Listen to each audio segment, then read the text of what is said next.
नंगौ थारैनो कुसुक दखरा दुलाराय बर' फरायसाफोरनि 33 जे बोसोरसाला जुथुमा बे दिनै गेवलां मेल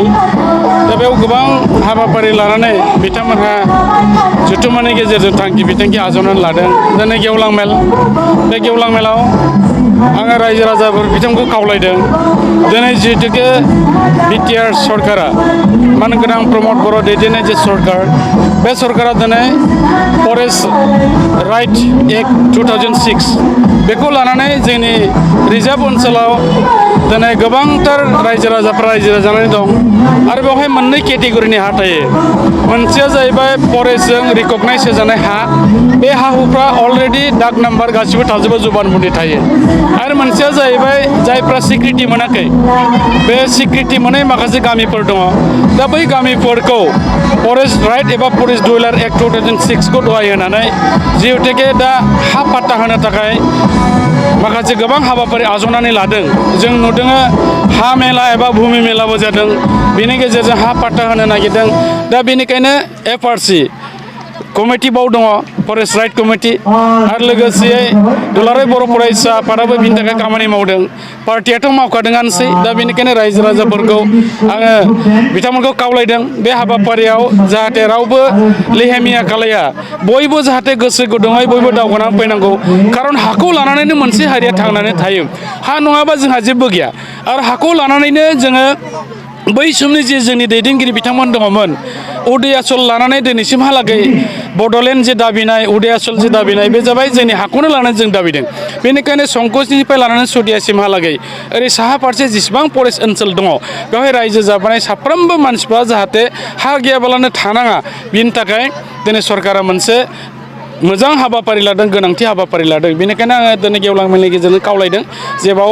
बयबो जाहाथे दावखोबोयो खुनु मानसिनि हा हुआ जाहाथे ओरैनो थालाङा आरो बेजों लोगोसे दिनै जोंनो नांगौ सोलोंथाइनि मोनसे जांख्रिखांनाय जे दिनै सोलोंथाइ होननानै बुङोब्ला नंगौ दिनैनि मुगायाव एसे जोंनि बर' मानसिफ्राबो दावखोबोबाय नाथाय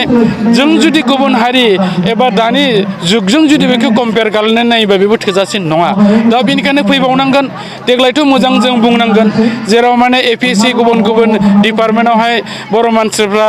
सा 14 बिथांमोना मोननो हादों लोगोसे मेडिकेलाव 44 सा मोननो हादों बे जोंनि थाखाय जोबोर गोग्गाथावना गुबुन गुबुन समाव जों नुयोमोन सासेखौनो जों मोननो हाया बे जाबाय मोनसे सोलोंथाइनि जांख्रिथायनि गेजेरजों जोंनि जाय बिथांमोना दिनै फरायबोगासिनो दङ बिथांमोननि मोनसे नाजानाय दा बेनिखायनो जों जेरै बिथिंबो सांग्रां जानांगोन आरो बिटिआर सरकारा बिटिआर गभर्नमेन्टआ जे खामानिफोरखौ मावनो लादों बयबो रायजो राजाफ्रा गोसो गुदुङै हेफाजाब होनांगोन सरकारनो नांगौ रायजो राजाफोरनि हेफाजाब आरो रायजो राजाफोरनो नांगौ सरकारनि हेफाजाब दा बेनिखायनो रायजो राजाफोरल' नङा जोंनि बर'नि जेसेबां दल संगठनफोर दङ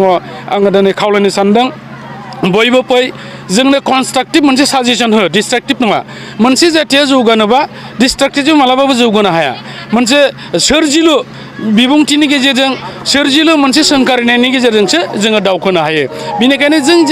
जेखि बाथ्रा बुङा पजिटिभ जानांगौ नेगेटिभबाबो बे मालाबाबो जाया दा बेनिखायनो बयखौबो खावलायगोन जे नैबे समा जोङो एना एनिनि जानाय सम नङा खारन जोङो जाथिया गोजौ फारसे थांनो बिराद सम लाबावगोन दा बेनिखायनो बेखिनि समाव जोङो खौसे थांथारनांगोन दा आं बेखौनो दिनै रायजो राजाफोरनि सिगाङाव फोरमायदों आरो नोंथांमोननि बे चेनेलनि गेजेरफोरजोंबो आं बेखौनो खावलायनो सानदों फै जों बयबो आगानजों आगान मोनसे थाबायलांनानै बर' हारिखौ गेरेमसा जोङो महर होनि आरो खौसेनो हाबा मावलांनि समस्या दङ समस्या गैया नङा बे थाइगिरगुरि महेन्द्रपुर गामिल' नङा जोंनि रिजार्भ ओनसोलाव जोबोरैनो माने गोबां समस्याफोर दङ मानो होननानै बुङोबा बे कुसुगाव दखरा दुलाराय बर' फरायसा आफादाव आङो मोनथाम टार्मनि सासे आफादगिरिमोन बै समाव जों बेरायनानै बे गिदिंनो नायजोबदों दा बेनिखायनो जोङो बेफोरखौ मावफुंनोब्ला जोंनो गोबां माखासे सरकारनि बिथिंनिफ्रायबो जोङो नोजोर होनायखौ नांगोन दा बेनिखायनो आं सासे एमएलए जानानै आङो दिनै आसाम सरकारनिफ्राय जिखिनि जोंनो मावनो थाखाय सुबिदाखौ मोनगोन निस्सय बे ओनसोलजों लोगोसे सारा बे 28 नम्बर समस्टिनि थाखाय आं खामानि मावगोन आरो लोगोसे जोंनि बिटिआर सरकाराबो गासैबो बिथिङै खामानि मावनो थाखाय दिनै साखाफारा जिहेतुके जादों निस्सय बे ओनसोलाबो जौगागोन होननानै बिसास दङ आरो जोङो गासैबो ओनसोलखौ समानै लांनो थाखाय जों नाजागोन